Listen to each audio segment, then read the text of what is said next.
할렐루야, 오늘도 좋은 날입니다. 요한계시록 14장 1절에서 5절 말씀 묵상입니다. 오늘은 최후 승리를 얻는 자들의 특징이라는 제목으로 말씀을 나누도록 하겠습니다.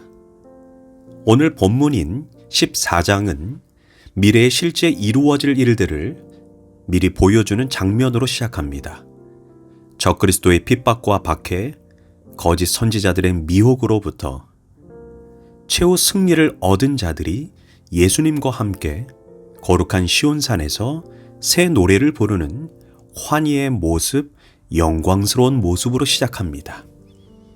그들은 수많은 박해와 핍박 속에 짐승의 표를 이마와 손에 받지 않은 순결한 자들입니다. 이런 날은 아직 오지 않았습니다. 하지만 왜 이런 기쁘고 복된 장면을 미리 보여주시는 것일까요? 사실 14장의 영광스러운 장면은 12장과 13장을 통과한 사람만이 누리게 될 영광입니다.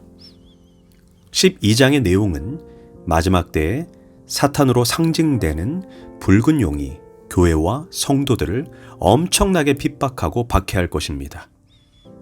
13장에서는 그 붉은 용에 의해 조종당하는 적그리스도와 거짓 선지자들에 의해 성도들이 엄청난 박해와 미혹을 받게 될 것입니다.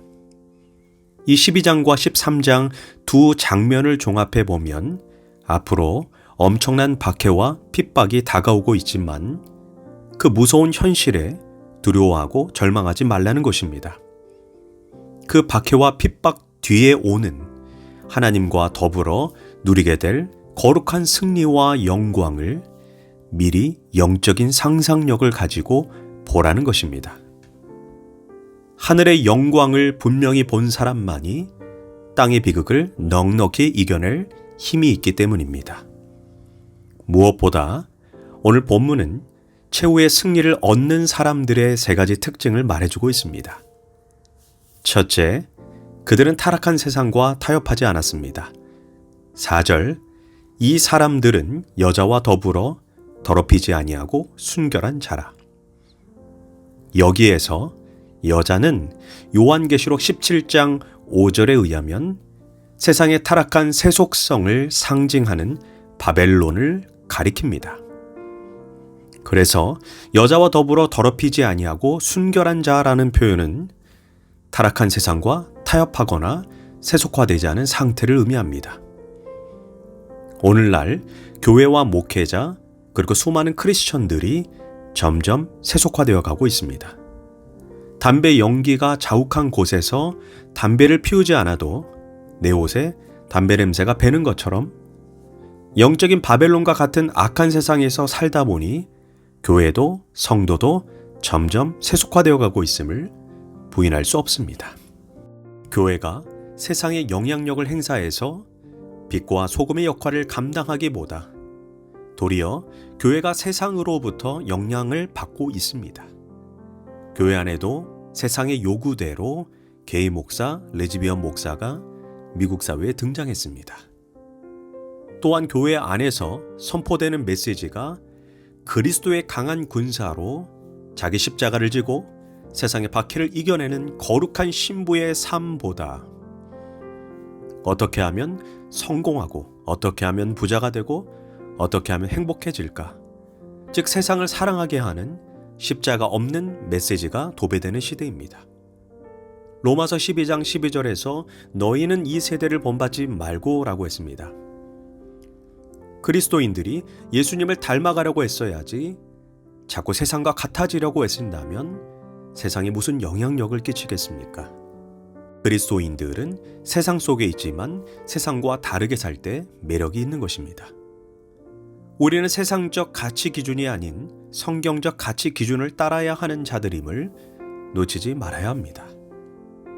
둘째, 그들은 주님의 인도하심을 끝까지 따랐던 자들입니다. 4절 후반부입니다.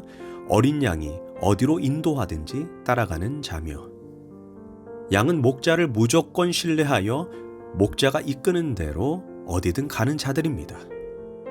성도도 목자이신 예수 그리스도를 무조건 신뢰하기에 예수님이 이끄시는 곳은 어디든 가야 합니다. 그곳이 얼마나 험한 곳인지, 얼마나 먼 곳인지 상관하지 않습니다. 내게 익숙하지 않은 곳, 잘 모르는 곳이라 해도 목자를 믿고 따라가야 합니다. 그 사람이 진짜 구원받은 사람인지 아닌지 그 사람이 매 순간 예수님의 인도하심을 따르고 있는가를 보면 알 수가 있습니다.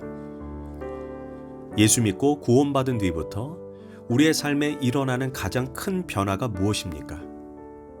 그것은 내 인생의 크고 작은 일들을 결정할 때 내 마음대로, 내 생각대로가 아닌 무슨 일을 하든지 하나님의 뜻을 묻고 인도하심을 받는다는 것입니다. 킴 윅스라는 한국계 미국인이 있습니다. 그분은 6.25 전쟁 때 시력을 잃고 고아원에 있다가 미국으로 입양이 되었습니다. 다행히 좋은 부모를 만나 명문대에 진학하여 성악을 전공해서 유명한 성악가가 되었습니다. 이분이 빌리 그레엄 목사님이 전 세계를 다니며 부흥 집회를 인도할 때 특송으로 예배를 섬기며 동역했던 분입니다. 이분의 간증이 이러합니다. 사람들이 시각장애인인 나를 인도할 때 100m 전방에 장애물이 있다고 말하지 않습니다. 단지 앞에 물이 있으니 건너뛰라고 하고 앞에 계단이 있으니 발을 올려놓으라고 말을 합니다. 나는 나를 인도하는 분을 온전히 믿고 한 걸음씩 발걸음을 떼다 보면 어느덧 내가 가고자 하는 목적지에 도착하게 됩니다. 이처럼 하나님께서 우리를 인도하시는 방법도 이와 같습니다. 우리는 10년 후, 20년 후를 알지 못합니다. 단지 우리가 오늘 해야 할 일은 매 순간 하나님께 믿음으로 순종하면서 오늘을 살면 하나님께서 내일을 인도하셔서 마침내 내게 약속하신 그곳에 도착하게 하실 것입니다. 우리가 처음부터 비장한 순교자가 되겠다는 각오보다 한 걸음 한 걸음 옳은 길, 바른 길, 하나님이 인도하시는 길을 걸어갈 때 시온산에 어린 양과 함께 서 있는 우리 자신을 발견하게 될 것입니다. 셋째, 그들은 언행이 일치하는 삶을 살았던 자들입니다. 5절, 그 입에 거짓말이 없고 흠이 없는 자들이더라. 성도의 특성은 진실한 입술입니다. 세상 권세를 잡은 사탄의 특징은 거짓된 입술입니다. 그래서 세상 사람들은 아무렇지도 않게 거짓말을 합니다. 그러나 하나님의 사람은 진리이신 주님을 믿기 때문에 입술이 정직해야 합니다. 더불어 그들은 흠이 없는 자들입니다. 이 말은 삶의 자리에서 거룩한 삶을 살아내는 사람들이라는 의미입니다. 한마디로 말이 진실하고 거룩한 삶을 살아내는 사람들, 언행일치, 말씀대로 살아가는 사람들이라는 것입니다. 사실 내가 성령의 인치심을 받은 성도인지 아닌지 영적인 세계에서나 보입니다.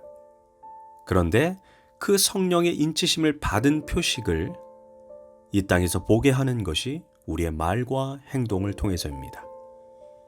우리는 스스로에게 항상 질문해야 합니다. 나의 언어는 진실한가? 나는 하나님 백성다운 행동을 하고 있는가? 다른 사람을 개혁하려 하지 말고 먼저 나 자신을 돌아보고 회개하는 그러한 삶을 살아야 하는 시대입니다. 결론적으로 최후 승리를 얻는 자들은 타락한 세상과 타협하지 않고 주님의 인도하심을 따르며 또한 거짓이 없고 흠이 없는 자라는 특징입니다. 특별히 이러한 삶을 살기 위해 우리가 놓치지 말아야 할 대목이 있습니다. 1절입니다. 서 계신 예수님의 모습입니다. 보통 성경에서 예수님은 하나님 보좌 옆에 앉아 계신 분으로 나오지만 여기에서 우리는 서 계신 예수님을 보게 됩니다. 이 모습은 왕이 승전하고 돌아오는 장군을 맞이하는 모습입니다. 지상에서 온갖 핍박을 다 받으면서도 선한 싸움을 다 싸우고 승리하여 개선하는 하나님의 백성을 맞으시려고 어린 양 예수 그리스도께서 환한 얼굴로 서 계시는 것입니다. 얼마나 가슴 벅찬 일입니까?